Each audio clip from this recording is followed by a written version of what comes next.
ఆంధ్రప్రదేశ్ రాష్ట్ర ఉప ముఖ్యమంత్రి పవన్ కళ్యాణ్ ప్రాతినిధ్యం వహిస్తున్న పిఠాపురం నియోజకవర్గంలో ఉన్నాం. ఏడాది పాలన పూర్తయింది. కూటమి ప్రభుత్వం ఏర్పడిన తర్వాత ఏడాది పాలన పిఠాపురం ప్రజలు ఏ విధంగా ఉన్నారు, పవన్ కళ్యాణ్ ఎమ్మెల్యేగా పరిపాలిస్తున్నటువంటి ఈ నియోజకవర్గ ప్రజల యొక్క ప్రజాభిప్రాయం తెలుసుకునే ప్రయత్నం చేద్దాం. పిఠాపురంలో పవన్ కళ్యాణ్ పనితీరుపై మనం వివరాలు అడిగి తెలుసుకునే ప్రయత్నం చేద్దాం. చెప్పండి, మన ఎమ్మెల్యే గారి పేరు తెలుసా మీకు? పవన్ కళ్యాణ్ అండి.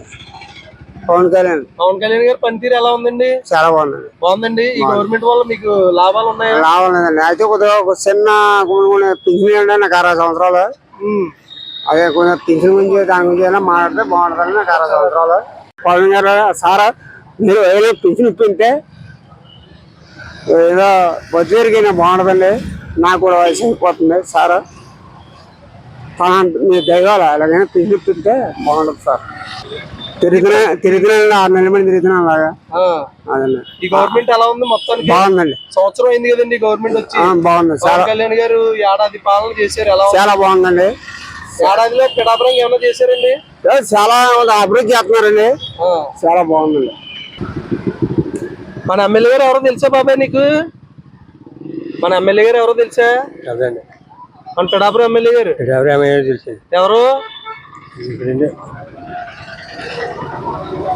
ఎవరు ఇక్కడ ఏంటి అండి? మన ఎమ్మెల్యే గారు, పిఠాపురం ఎమ్మెల్యే గారు ఎవరో తెలుసా? తెలదండి. ఎవరో తెలీదు. పిఠాపురం ఎమ్మెల్యే పవన్ కళ్యాణ్ గారు తెలియదు నీకు? చూడలేదండి. చూడలేదు ఎప్పుడు? ఓకే. ఈ గవర్నమెంట్ వచ్చి సంవత్సరం అయింది. ఈ గవర్నమెంట్ వల్ల ఏమన్నా లాభాలు ఉన్నాయా? లాభాలు ఏమి లేవండి. లాభాలు మాత్రం ఏమి లేవండి. వాళ్ళు కూడా ఏమి లేదండి. సంవత్సరం అయింది. పిఠాపురంలో అభివృద్ధి ఏమన్నా జరిగిందంటారా? ఏమో చెప్పలేమండి. మీ పేరండి? నా పేరు నాగేశ్వర అండి. మన ఎమ్మెల్యే గారు తెలుసా మీకు? తెలుసండి. వరం గారు మన ఎమ్మెల్యే, పిఠాపురం ఎమ్మెల్యే అండి పవన్ కళ్యాణ్. ఆయన తెలుసు. ఆయన కాకుండా ఈయన ఉన్నాడు కదా. పవన్ కళ్యాణ్ గారి పనితీరు ఎలా ఉందండి? బాగానే ఉందండి. సంవత్సరం అయింది. చాలా బాగా చేస్తారండి. ఎమ్మెల్యే గారు ఎవరో తెలుసమ్మా?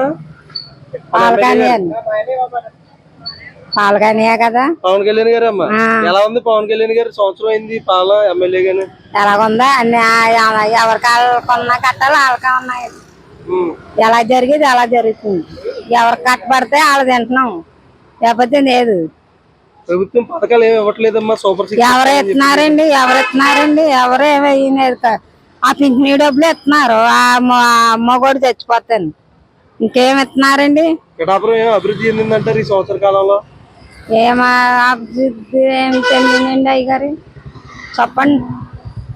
ఎలాగొచ్చిన డబ్బులు అలాగా ఇంటి అయిపోతున్నాయండి. సామాన్యులకి ఏం ఉపయోగం లేదంటారు? లేదండి. ఉన్నవాడు ఉన్నట్టు తింటారు. నేనంటోళ్ళు అలా సొంతమే కదా. చెప్పండి, పవన్ కళ్యాణ్ గారు పిఠాపురంలో పరిపాలన ఎలా ఉంది? పరిపాలన బాగానే ఉందండి. మీరు ఏం చేస్తుంటారు? వాళ్ళ వ్యాపారం అండి. ఎలా ఉందండి మీ వ్యాపారం? బాగానే ఉన్నాయండి. పవన్ కళ్యాణ్ గారి వల్ల పిఠాపురం అభివృద్ధి చెందిందంటారా? మరి అభివృద్ధి చెందుతుందండి. పశువుల సంత గట్రా చేస్తున్నారు కదా, పనులు గట్రా. అదే తల్లిదండ్రులు లేని వాళ్ళకి పిల్లలకి డబ్బులు వేస్తున్నారంట. అయ్యి గట్రా అన్ని బాగా చెప్పుకుంటారండి అందరూ. పిఠాపురంకి మేలు జరిగిందంటారు పవన్ కళ్యాణ్ గారు? పిఠాపురం మరి పవన్ కళ్యాణ్ మేలే జరిగిందండి. ఈ సంవత్సర కాలంలో మీకు ఏదైనా కుటుంబానికి లబ్ధి చేకూరిందండి? మాకేం లబ్ధి చేకూరలేదండి. పెట్టామండి మా కుర్రోడికని. మీ అబ్బాయి ప్రాబ్లం ఏంటండి? అది చెవులు వినబడతలేదండి. ఆ సదరంగానే పెడితే పింఛన్ వస్తుందని పెడితే కాకినాడ రమ్మని వచ్చిందనమాట. అక్కడికి వెళ్తే కాకినాడలో ఎవరు చూడలేదండి. మళ్ళీ వెనక్కి వస్తాం. చేశానండి. ఏం చేయలేదండి. ఒక సాయంకాలం 5 దాకా తెప్పించారండి. అక్కడ కదా ఇక్కడ కదా అక్కడ సదరం వేరే దిక్కున వేస్తున్నారు. అతను ఆవిడ లేదని చెప్పి అలా 5 గంటల దాకా తెప్పించారండి ఇద్దరు. నా పేరు సిరసపల్లి నోకబాబు అండి. సిరసపల్లి వెంకటశివ విరాట్ అండి. మారంతల గుడి అండి, పిఠాపురం టౌన్ అండి. 6252 ఫోన్ నెంబర్ అండి. 2వ సంవత్సరం అండి.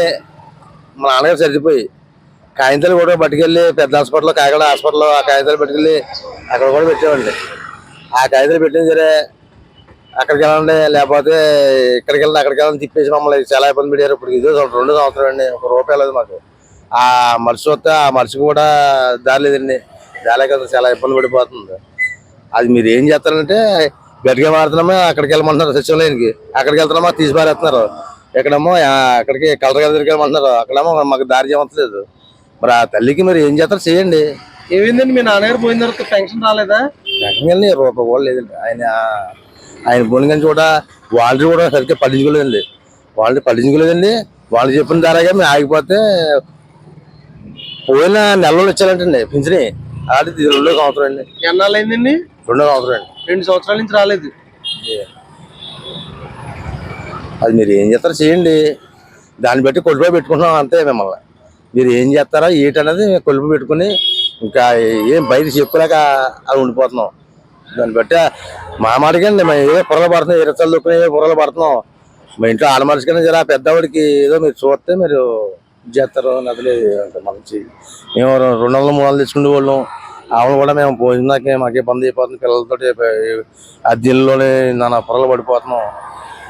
మీరే చేసి పెడితే మాకు పెన్షన్ 2 సంవత్సరాలు అయినా రాలేదు మీ అమ్మగారు. లేదు రాలేదు. మీ నాన్నగారు చనిపోయి 2 సంవత్సరాలు అయినా. 2వ సంవత్సరం అండి. పవన్ కళ్యాణ్ గారి పరిపాలన ఎలా ఉందండి పిఠాపురంలో? ఇష్టమే బాగానే ఉంది. ఆయన ఎక్కడ ఉన్నా పనులు చక్కగా చేయింటున్నాడు. వెనకాల నాయకులు ఉన్నారు, చక్కగా బాగా చేయింటున్నారు. ఆయన ఎక్కడ ఏదో పని మొత్తుంటారు కానీ ఉన్న వాళ్ళందరూ ఉన్నారు, చక్కగా బాగానే చేస్తున్నారు. పిఠాపురం అభివృద్ధి చెందుతుందంటారా? చేస్తారు, పర్లేదు, అన్నీ అవుతాయి. అభివృద్ధి పొరగేటి బ్రిడ్జి అన్నీ అవుతాయి. అవుతాయండి ప్రభుత్వ గవర్నమెంట్లో నుంచి చెప్పి అవుతాయి. మరి కొంతమంది పథకాలు ఇవ్వలేదు అని అడుగుతున్నారు. ఏమండి, గత ప్రభుత్వం చేసిన డబ్బులు ఆశపెట్టింది. డెవలప్మెంట్ గురించి వాళ్ళు డెవలప్మెంట్ దీని గురించి వాళ్ళు చూస్తారు. డెవలప్మెంట్ కాని వాళ్ళు ఇంచేపు డబ్బులు గురించి వాళ్ళు అలా చూస్తారు.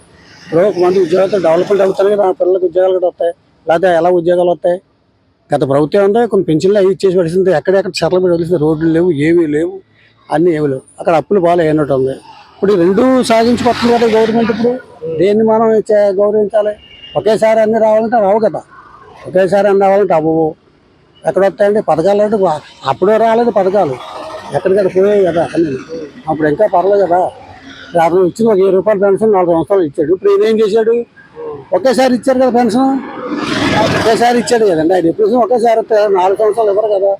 డబ్బులు ఆశించే వాళ్ళు డబ్బు అంటారు, పద్ధతిగా ఆలోచించే వాళ్ళు ఒక డెవలప్మెంట్, ఒక రాయితీలు, ఇది ఇలా ఆలోచిస్తారు. జనాలు ఎంత చేసినా ఏం చేసినా ఏదో పేరు పెడతానే ఉంటారు. అన్ని రావాలంటే ఇప్పుడు ఇది అవ్వదండి, ఇది అవ్వదు, చేయదు కూడా. అన్నీ లైన్గా అవుతున్నాయా లేదా, ఇది అవుతుందా లేదా?